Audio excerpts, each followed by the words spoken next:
हर question को करने की कुछ स्पेसिफिक टेक्निक्स होती हैं और उसको हम यूज़ करते हुए टेस्ट की डिस्कशन करते हैं। सबसे पहले हमें देखना है mark the correct similar options given against each word. यानी इसमें आपने सिनोनिम से लेकर सिमिलर वर्ड्स तक को मार्क करना है, लेकिन अगर आप क्वेश्चन के आंसर्स को मार्क करने जाएंगे तो ये काफ़ी रिस्की हो जाता है। इसकी जो बेस्ट टेक्निक है वो एलिमिनेशन है, यानी आपको जो करेक्ट ऑप्शन के अगेंस्ट सूटेबल वर्ड नहीं लगते उनको एलिमिनेट कीजिए ताकि जो बचेगा you can crack open the correct option. Loquacious word का जब हम हंट करते हैं तो उसकी कोई ना कोई रूट वर्ड होती है। लॉक ऐसे वर्ड्स में फॉल करता है जो बोलते हैं, जैसे एलोक्वेंस है, लोकेशियस है, सॉलिलॉक्वी है। तो ऐसे में जब हम लॉक को फॉलो करेंगे तो इसका मतलब ऐसा वर्ड होना चाहिए लोकेशियस। ओ यूएस एंडिंग आमतौर पे एडजेक्टिव्स की होती है, तो मुझे एक ऐसा वर्ड चाहिए जो बोले। तो हमें ऐसे तमाम वर्ड एलिमिनेट करने पड़ेंगे जो चुप हैं या बिला वजह वहाँ मौजूद हैं। टैसिटर्न जो ना साइलेंट वर्ड्स में फॉल करता है, तो मुझे इसे एलिमिनेट करना पड़ेगा। रेटिसेंट भी खामोश वर्ड होता है, तो एक ऑप्शन में जब ट्रू ऑप्शंस होती हैं उन्हें एलिमिनेट ही होना होता है, क्योंकि आंसर तो एक है। अगर एक से ज़्यादा वर्ड मौजूद है वहाँ पर तो वो एलिमिनेट हो जाएंगे। उसके बाद ल्यूमिनस है, जिस वर्ड में ल्यूमिन यूज़ हुआ हो वो ग्लेयर देता है, शाइन करता है, तो ये फिलर के तौर पे यहाँ मौजूद है।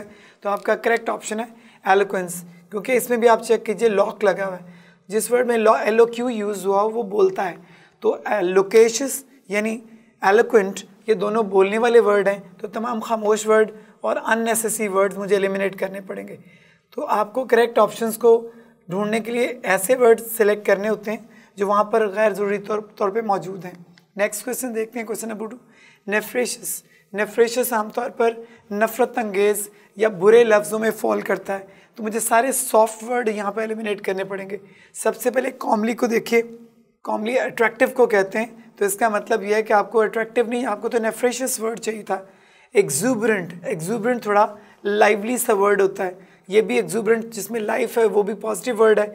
अगर मैं पॉजिटिव वर्ड एलिमिनेट करूँगा, हेड वर्ड मेरा नेगेटिव था, तो मुझे सारे नेगेटिव पॉजिटिव वर्ड एलिमिनेट करने, ये भी पॉजिटिव। विवेसिटी, विवेसिटी थोड़ी लाइफ के लिए इस्तेमाल होता है। विवेशियस भी पॉजिटिव वर्ड है, तो मेरे पास विशियस है जो थोड़ा विलनस होता है, तो मुझे ऐसा वर्ड चाहिए तो जो नेफेरियस के पास जाए। तो ये मेरी आज की करेक्ट ऑप्शन है, क्योंकि मुझे पॉजिटिव वर्ड नहीं चाहिए था, मैंने सारे पॉजिटिव वर्ड एलिमिनेट किए, तो जो मेरे पास बचा वो ऑड वर्ड था, और ऑड वर्ड ही मेरा आंसर हो सकता है क्योंकि मुझे कोई भी पॉजिटिव वर्ड नहीं चाहिए था। हेड वर्ड में मेरे पास एक नेगेटिव वर्ड था। This is itinerant. इटिनरेंट एक ऐसे शख्स को कहते हैं जिसका घर नहीं होता, घूमता फिरता रहता, थोड़ा जिप्सी टाइप का होता है। तो मुझे देखना है कि कौन कौन से वर्ड हैं जो लोकल हैं या स्टेगनेंट हैं, जो कहीं रुके हुए हैं। अगर मेरा हेड वर्ड मूव कर रहा है तो मुझे ऐसा वर्ड बिल्कुल नहीं चाहिए होगा जो रुका हो। तो नेटिव आप देखिए, नेटिव लोकल को कहते हैं, ये भी स्टेगनेंट वर्ड है, ये मुझे आज नहीं चाहिए। मेरे पे ऑपुलेंट है, ये थोड़ा वेल्थी के लिए इस्तेमाल होता है, ये भी मेरा गैर ज़रूरी वर्ड है। हीनस क्राइम्स के साथ यूज़ होता है, ये ऑब्नॉक्शियस किस्म का वर्ड है, थोड़ा ऑड वर्ड है, जो थोड़ा रूड वर्ड है, ऐसी जगहों पे यूज़ होता है जहाँ पर आपने किसी को बुरा भला कहना हो। तो मेरा करेक्ट ऑप्शन है दिस इज़ जिप्सी।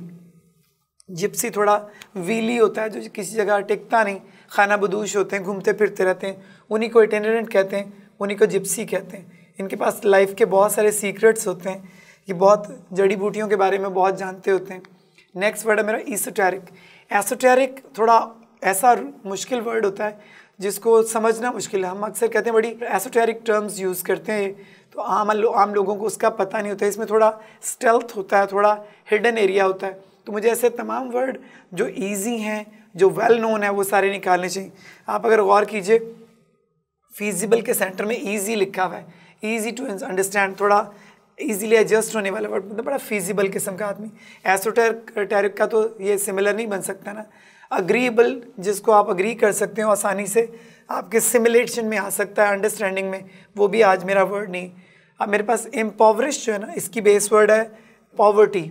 तो इम्पॉवरिश तो थोड़ा वीक, थोड़ा हार्ड, थोड़ा मुश्किल में पड़ा हुआ, थोड़ा गरीब किस्म का वर्ड है। तो मुझे इनएक्सप्लिकेबल को समझाना है आपको। इसके दरमियान में एक्सप्ली लिखा हुआ है, जिस चीज़ को हम एक्सप्लेन कर सकते हैं वो एक्सप्लिकेबल है। तो जब इसके शुरू में इन लगाएंगे तो इसका एंटोनिम बन जाएगा something which is not easy to explain. तो यही एसोटेरिक होता है। तो ये मेरी करेक्ट ऑप्शन है, ये आपका आंसर है।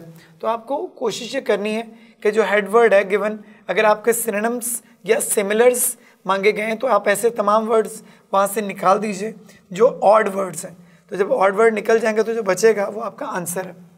नेक्स्ट मेरा क्वेश्चन है, ये आमतौर पर टेस्ट में साथ साथ जुड़े होते हैं, तो आपको अचानक से गियर चेंज करना होता है।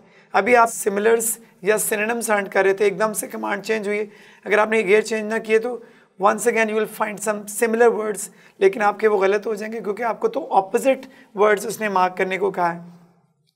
वर्टेक्स टॉप नॉच का वर्ड है, हाइट का वर्ड है, थोड़ी एपेक्स वाला वर्ड है, तो मुझे थोड़ा इसका ऑपोजिट वर्ड चाहिए क्योंकि आप मुझे ऑपोजिट वर्ड हंट करने। वर्टेक्स का अगर एरो अप है तो सारे अप एरो के वर्ड जो ना वो एलिमिनेट हो जाएंगे। तो आप देखिए सबसे पहले मेरे पास है जेनथ, जेनथ भी अप वर्ड है, ये एलिमिनेट होगा। उसके बाद मेरे पास पिनिकल है, ये भी अप वर्ड है, चोटी का वर्ड है, ये भी एलिमिनेट होगा। दिस इज कल्मिनेशन, कल्मिनेशन भी चोटी का ऊंचा वर्ड है। जब ये एलिमिनेट हो जाएंगे तो नेडियर मेरे पास बचेगा।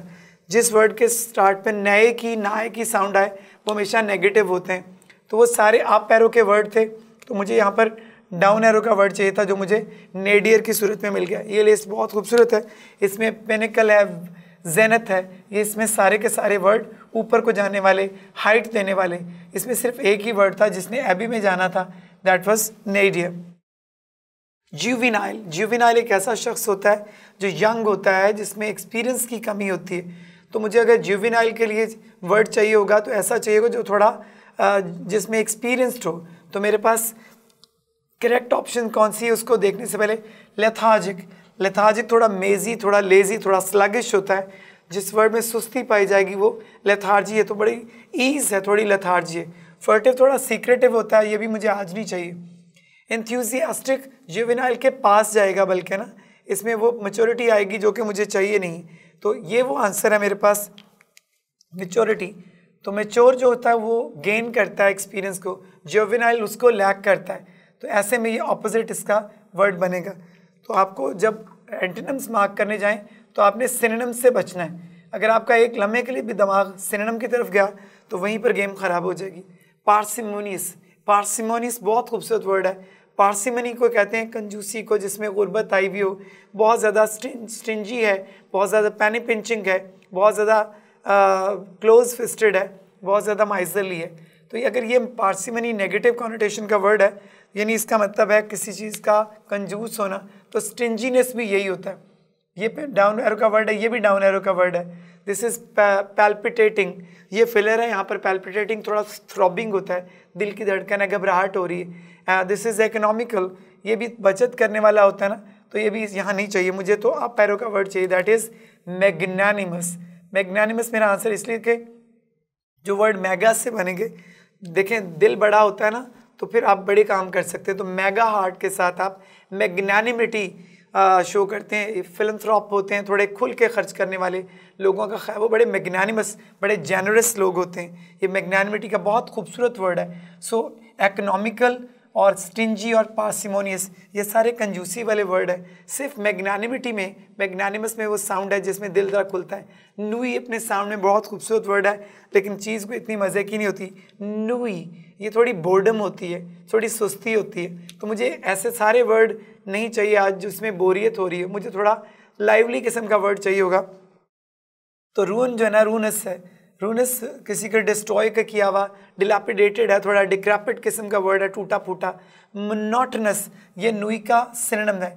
जिस चीज़ की टोन जो है वो थोड़ी मोनो है, वो उसमें मोनोटनी है, वो मोनोटनस है। लाइफ में एक यकसानी चल रही है तो बंदा बोर हो जाता है, क्योंकि वो सारा मोनोटनस लाइफस्टाइल है। कॉर्डियलिटी में थोड़ी मोहब्बत होती है, बड़ा कॉर्डियल वेलकम मिलता है ना, तो ये इसमें आप किसी के लिए थोड़ा एक्साइटिंग हो रहे होते हैं, लेकिन ज़ात में जो वर्ड है दैट इज़ एक्साइटिंग, ये आपका सही आंसर है। कॉर्डियलिटी आप किसी और के लिए शो कर रहे होते हैं, इसमें वो एडवेंचर नहीं आता जो नूई के अगेंस्ट मुझे आज चाहिए था, इसलिए वो थोड़ा सा डिस्ट्रैक्टर, ये आई कैचर माना जा सकता है, आंसर नहीं। अब हमारे पास कुछ वर्ड्स हैं जिनके स्पेलिंग्स आपको देखने चाहिए। वर्ड को अपनी रूट वर्ड के पास रखते हैं। जिस वर्ड में भाई बेल पाई जाएगी ना, वो थोड़ा नॉइजी होता है, बेल भी बजती तो वो नॉइजी हो जाती। तो सबसे पहली बात है कि बेलिजरेंट के स्पेलिंग देखते हुए बेल का तो कोई काम ही नहीं, मुझे बेल चाहिए होगी। उसके बाद बेलिजरेंट करने के लिए जो जो फ्लिप आती है इसके ऊपर, जो स्ट्रेस है उसके लिए डबल एल होना ज़रूरी है, वो सब में मौजूद है। लेकिन अगर आप जी के बाद अगर ई नहीं डालेंगे तो वो ग पढ़ा जाएगा। तो आप गौर कीजिए, इस जी के बाद ई नहीं है तो ये बेलिजरेंट तो है नहीं। इन दोनों ऑप्शन में जी के बाद आपको ई नहीं मिल रहा, इट मीन्स कि इनको बेलिजरेंट पढ़ा जा सकेगा लेकिन बेलिजरेंट नहीं। इसको ज पढ़ने के लिए मुझे ये वाली साउंड चाहिए जो जी के बाद आ रही है। ये पढ़ूंगा तो this is belly and this is ज, बेलिजरेंट। तो ये अकेली ऑप्शन बचेगी जिसमें बेलिजरेंट पूरा बैठ रहा था, तो ये मेरा आंसर है। आपको स्पेलिंग याद करने पड़ेंगे, थोड़ा तवज्जो देना होगी, लेकिन वहाँ पे भी चीज़ें क्रैक ओपन हो जाती हैं। अगर आपको एवरिशस का रूट वर्ड पता होगा, एवरिशस एवरेज से बना है, एवरेज ग्रीड को कहते हैं। अगर जिस वर्ड में आपको एवरेज पूरा मिल रहा है वो आपका आंसर है। देखिए आप, दिस इज एवर है, दिस इज एवर है, एवोर है, जबकि एवर है साउंड लो साउंड का वर्ड है। अगर आप इतना गौर करें, दिस इज एवरेज, ये आपको कहीं पे भी नहीं मिलने वाली। एवोर, एवरा एंड एवरा, तो एवरी, एवरिशस इधर ही है। एवरिशस आपका आंसर है क्योंकि और की ये साउंड कहीं पर भी पूरी नहीं बैठ रही थी। एवरिशस कहते हैं ग्रीडी को, लालची को। बेस वर्ड आता हो तो काफ़ी आसानी हो जाती। हमारा अगला क्वेश्चन है नॉमेनक्लेचर। नॉमेनक्लेचर किसी भी कल्चर के अपने नाम रखने के तरीक़ाकार को कहते हैं। जैसे हिंदूज़ अपने कल्चर के मुताबिक, अपने मज़हब के मुताबिक नाम रखते हैं, मुस्लिम्स अपने मज़हब और कल्चर के मुताबिक, क्रिश्चियंस, तो दुनिया का हर कल्चर अपने मज़हब के मुताबिक बच्चों के नाम रखता है। इसे नॉमेनक्लेचर कहते हैं। इस वर्ड को डॉजिंग के लिए इस्तेमाल किया गया यहाँ पर, नॉमेनक्लेचर। अगर आपको पता कि नॉमा तो रखना पड़ेगा ना, तो इस ई की वजह से आपका अल्फ़ा एलिमिनेट हो जाएगा। अगर ये नॉमेनक्लेचर है, ये देखें नॉमन की वजह से डबल ओ से अजीब हो रहा है, तो अगर आप गौर करें तो ये तो कल्चर लिखा हुआ है जबकि ये तो क्लेचर होता है। तो ऐसे में आपकी करेक्ट ऑप्शन क्या होगी? नॉमेनक्लेचर। तो आपका आंसर है बीटा। तो अगर आपको वर्ड ठीक से प्रोनाउंस करना आता है और आपने उसको कहीं लिखा पढ़ा हुआ है तो उससे आपको आइडिया हो जाएगा कि आपकी करेक्ट ऑप्शन किधर है। मेरा नेक्स्ट वर्ड है आज का मिसलेनियस। हमने इसको पढ़ा हुआ है, ऑड्स एंड एंड्स में, ओयस्टर इन द पर्ल में यूज़ हुआ था। ये अगर आपके पास कोई हेड बना हो जिसमें मुख्तलिफ़ किस्म की चीज़ें आ रही हों, उसे हम कहते हैं इसमें मिसलेनियस आइटम्स हैं। तो ये देखिए यहाँ पर जो मिस है ये साउंड इसमें फॉल ही नहीं करती। मिसलेनियस, ये भी इसमें, ये वाला साउंड इसमें नहीं बैठ रहा। MISCELLANEOUS, ये आपका आंसर है। वंस अगैन इसमें डबल एस वाली साउंड आ ही नहीं। तो आप अगर आपको इसके करेक्ट स्पेलिंग आते हैं MISCELLANEOUS, तब ये आंसर आपका करेक्ट हो जाएगा। तो इसके लिए आपको बहुत अच्छे से स्पेलिंग्स देख लेने चाहिए। नेक्स्ट मेरा क्वेश्चन है spot the error. Spot the error की टेक्निक ये है कि जितनी जगहों पे आपको अंडरलाइन किया हुआ स्पॉट एरिया मिला हुआ है, आपको देखना चाहिए कि किस एरिया में वीक लूप है। याद रखिएगा जब कोई क्वेश्चन किसी सबऑर्डिनेटर से स्टार्ट होता है, जैसे यहाँ सबऑर्डिनेटर है, ऑल्दो, इसका मतलब है कि डेफिनेटली कोई प्रोटोकॉलिंग कॉमा इसके बाद आएगा जिसके ठीक बाद आपका रियल सब्जेक्ट इंट्रोड्यूस होगा। Although this status varies in different countries। अब देखिए आपका सब्जेक्ट अब यूज़ हुआ है women, तो इस women से पहले डेफिनेटली आपको इधर एक कॉमा लगाना था ताकि ये इसको आप डिपेंडेंट क्लॉज बनाते जिसका सबऑर्डिनेटर आपने शुरू में इस्तेमाल किया हुआ है। तो सबऑर्डिनेट क्लॉज जब भी रुकती है उसे एक कॉमा से आपको डिटैच करना पड़ता है, सी ऑफ करना पड़ता है ताकि अपना प्रोटोकॉल दे, अपने मेन सब्जेक्ट हो। वेमेन आपका सब्जेक्ट है और यहाँ से पढ़े आपकी इंडिपेंडेंट क्लॉज स्टार्ट होगी। Women have gained significant legal rights। अगर मैं इस क्लॉज को बंद करूं, women have gained significant legal rights, तो ये इंडिपेंडेंट क्लॉज है। जबकि मैं उस सबऑर्डिनेटर ऑल्दो के साथ आऊं तो वो इंडिपेंडेंट क्लॉज नहीं है। इसको अगर मैं रिवर्स करूं तो ये कॉमा खत्म हो जाएगा। मैं कहूँगा women have gained significant legal rights although their status varies in different countries। तो अगर आप सब सबऑर्डिनेटर से स्टार्ट लेंगे जैसे आपने लिया हुआ है, तो आपको इंडिपेंडेंट क्लॉज के सब्जेक्ट से पहले डेफिनेटली ये कॉमा लगाना पड़ेगा जो वुमेन से पहले मिसिंग था। आपका जो आज का स्पॉट द एरर का कुछ है वो ये वुमेन वाला चाल ही है। नेक्स्ट देखिए, if these children are alive he said they owe it to you. आप गौर कीजिए, हमारे पास दो एक क्लॉज को स्प्लिट किया गया है, उसका हाफ पार्ट इधर है और एक उधर है। आपने स्टार्ट लिया इन्वर्ट कॉमा से। याद रखिएगा जब इन्वर्ट कॉमा स्टार्ट होते हैं तो कहीं ना कहीं क्लोज भी होते हैं। तो आप देखिए आपकी रिपोर्टिंग स्पीच ही सेट से स्टार्ट हुई थी, तो आपने इसका पहला वाला पैच अगर इन्वर्ट कॉमा से स्टार्ट किया, if these children are alive, तो इसे आपने बंद क्यों नहीं किया? इसने बंद भी होना था क्योंकि दे से पहले जो आपको ये कॉमर्स नज़र आ रहे हैं यहाँ पे बंद भी हुए हैं। तो जब जब भी ये कॉमर्स स्टार्ट होंगे ये बंद भी होंगे। ऐसे में आपको बीटा स्पॉट करना पड़ेगा क्योंकि उस एरिया में आपने इन्वर्ट कॉमास मिस किए हुए थे। Once again, question number 15. Well, you didn't have to snatch my pocketbook to get some sweet shoes, said Mrs. Lovella Bates, Washington Jones. You could have asked me. ये statement है, thank you ma'am की, आपको याद होगा। तो आप गौर कीजिए कि इसमें डिडंट को देखिए, ये अपनी फॉर्म में ठीक है, ये टेक्स्ट चूँकि आपको याद भी है और कहीं आपको एरर नज़र नहीं आ रही, इसकी बड़ी ऑब्वियस सी एरर है। हम ये मिस्टर एंड मिसेस जब भी लिखते हैं कैपिटल से लिखा जाता है, तो आपका इसकी वजह से 40 स्पॉट होगा क्योंकि आपने मिसेस लोवेला बेट्स वॉशिंगटन जोन्स का एम स्मॉल लिखा हुआ था। ये कैपिटलाइजेशन की एरर थी जो आपको यहाँ देखना थी। Question number 16. Pay for the salt said the king lest it should become custom and village be ruined. आप पास जो क्वेश्चन है उसमें लेस का एल कैपिटल है, तो क्वेश्चन पेपर पे जब आपके पास लेस कैपिटल होगा आपने देखना है कि आपने स्प्लिट की हुई है एक clause, pay for the salt lest it should become a custom and village be ruined. जब आप किसी क्लॉज को स्प्लिट करते हैं, दरमियान में आप उसके लेके आते हैं कोई भी ऐसा वर्ड जो उसको इंटरप्ट कर रहा हो, इसका मतलब ये है कि वो उसका रिपोर्टिंग स्पीच सेंटर में आ गई। जब किसी क्लॉज को स्प्लिट करते हैं तो नेक्स्ट पार्ट होता है उसे स्मॉल लेटर से स्टार्ट करते हैं। तो यहाँ पर एल कैपिटल हो तो आपको यहाँ इसको स्पॉट करना होगा क्योंकि ये आपका रॉन्ग एरिया है, आपको कैपिटल करने की इजाज़त नहीं, इसे स्मॉल रखना चाहिए आपको। हमारे पास लास्ट पोर्शन जो आज के टेस्ट का है वो सेंटेंस कंप्लीशन है।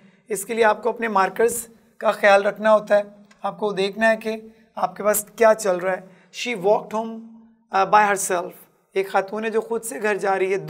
ये दो आपका कंट्रास्ट मार्कर लगा हुआ है, तो देखना आपको ये है कि अगर वो अकेली घर जा रही तो मुझे क्या एतराज़ है। इसका दो का मतलब है इधर कुछ अदरवाइज आएगा जो इसकी अकेले घर जाने की सेफ्टी के लिए क्वेश्चन मार्क है। तो इसका मतलब है कि कंट्रास्ट मार्कर में अगर वो घर सेफ है जाते हुए तो मुझे दो क्यों यूज़ करना है, इसका मतलब है सेफ वर्ड यहाँ सेफ नहीं है। एडवेंचरस होना कोई बुरी बात नहीं, इसमें कौन सी एक्साइटिंग है तो फिर तो चले जाना चाहिए। आपको डेंजरस को मार्क करना है। हालांकि घर जाना इस वक्त डेंजरस है लेकिन वो जा रही, तो ऑल्दो आपका एक ऐसा वर्ड है जो कंट्रास्ट मार्कर है, तो आपको ऑप्शन में से एक ऐसा वर्ड लेना जो सिचुएशन की कंट्रास्ट सिचुएशन बना रहा हो। This is not cause by evil, not cause by evil के आगे आपने बट लगाया हुआ है जो एक कंट्रास्ट मार्कर है फिर के, तो अगर आपने ईवल नहीं किया तो फिर क्या है, बट बाय सिंपल सबसे पहले आपको देखना है विलनी। अगर विलनी है तो फिर ईवल को सूट कर जाएगा, आपने तो कंट्रास्ट बनाना था। एनमिटी से बना हुआ है, ये भी आपको सूट नहीं करेगा। अगर क्राइम है, सो अगर क्राइम है तो भी आपका ईवल सूट कर जाएगा। एनमिटी विलनी तीनों नेगेटिव वर्ड्स हैं।